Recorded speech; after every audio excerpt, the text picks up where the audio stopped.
नमस्कार। कभी सोचा है कि इंटरनेट पर जो हम मजे मजे में क्विज लेते हैं, जैसे आप कौन से जानवर हैं, और एक असली साइकोलॉजिकल टेस्ट में जमीन आसमान का फर्क क्यों होता है?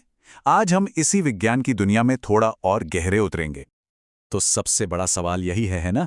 किसी की पर्सनैलिटी या इंटेलिजेंस, मतलब ऐसी चीजें जिन्हें हम देख या छू नहीं सकते, उन्हें वैज्ञानिक तरीके से मापा कैसे जाए? यही वो सबसे बड़ी चुनौती है जिसे साइकोलॉजी हल करने की कोशिश करती है। तो चलिए इसी से शुरू करते हैं, अदृश्य को मापने की इस चुनौती से। मतलब ये समझने की कोशिश करते हैं कि आखिर मन जैसी चीज को नंबरों में बांधने की जरूरत ही क्यों पड़ी। देखिए, किसी को भी ठीक से समझने के लिए हमें सिर्फ ये नहीं देखना होता कि वो क्या कर रहे हैं, बल्कि ये भी जानना होता है कि उनके मन में क्या चल रहा है, उनके विचार, उनकी भावनाएं, उनकी छिपी हुई काबिलियत। साइकोलॉजी का मकसद ही ऐसे टूल्स बनाना है जो हमें इंसान के बर्ताव की इन छिपी हुई परतों को खोलने में मदद करे। तो हम असल में मापते क्या क्या हैं?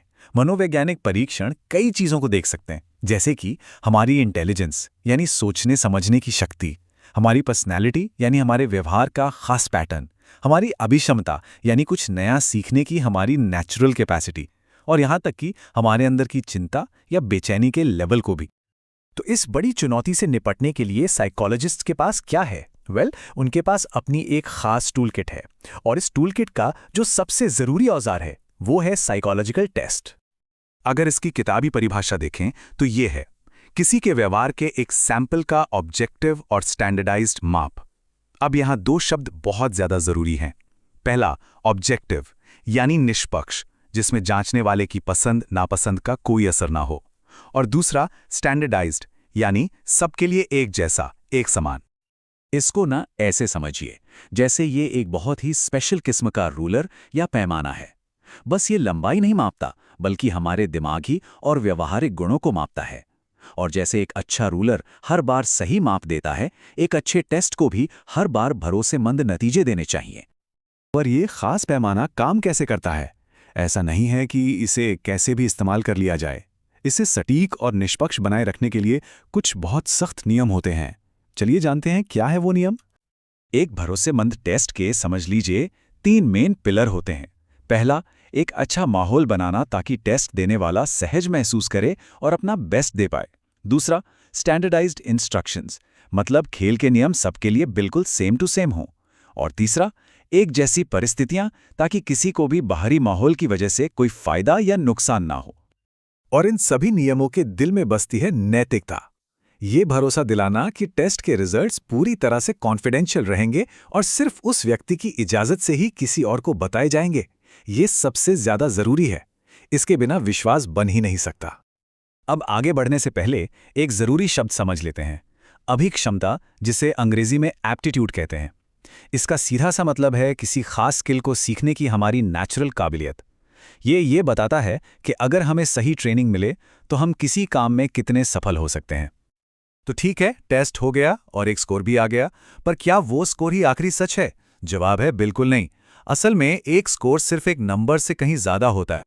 एक रॉ स्कोर, यानी जो स्कोर टेस्ट से सीधा सीधा मिला, वो अपने आप में बस एक डेटा पॉइंट है। उसका असली मतलब तब सामने आता है जब कोई एक्सपर्ट उसे उस व्यक्ति के पूरे कॉन्टेक्स्ट के साथ देखता है। उसकी बैकग्राउंड क्या है, उस दिन वो कैसा महसूस कर रहा था, तभी वो डेटा एक गहरी समझ में बदलता है। जरा सोचिए, कितनी सारी चीजें इस स्कोर पर असर डाल सकती हैं। जैसे, क्या टेस्ट वाले कमरे में बहुत शोर था? क्या वो व्यक्ति उस दिन थका हुआ या टेंशन में था? एक ट्रेंड प्रोफेशनल इन सभी बातों को ध्यान में रखकर ही किसी नतीजे पर पहुंचता है। और बस यही सबसे जरूरी बात है।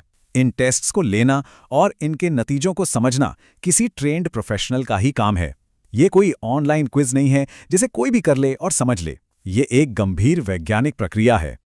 और ये टेस्ट सिर्फ हमारी काबिलियत ही नहीं मापते, ये हमारी भावनात्मक स्थितियों को भी समझते हैं, जैसे कि दुश्चिंता या एंजाइटी, जो कि डर, घबराहट और एक तरह की शारीरिक बेचैनी की मिलीजुली अवस्था है। तो हमने टेस्ट के नियम समझ लिए, स्कोर का मतलब भी समझ लिया, पर सवाल यह है कि ये सब आखिर किया ही क्यों जा रहा है? इसका आखिरी मकसद है इंसान के व्यवहार को और बेहतर तरीके से समझना।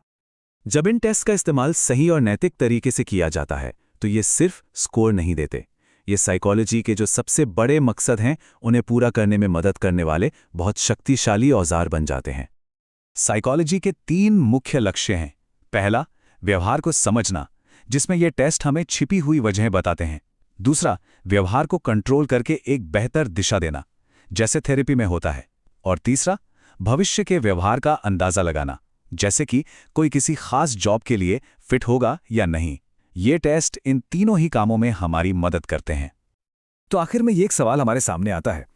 ये टेस्ट हमें किसी के मन के अंदर झांकने के लिए एक खिड़की देते हैं, एक ऐसी खिड़की जो आमतौर पे बंद रहती है। जब हमें इस खिड़की से अंदर देखने का ये मौका मिलता है तो हमारी जिम्मेदारी क्या बनती है?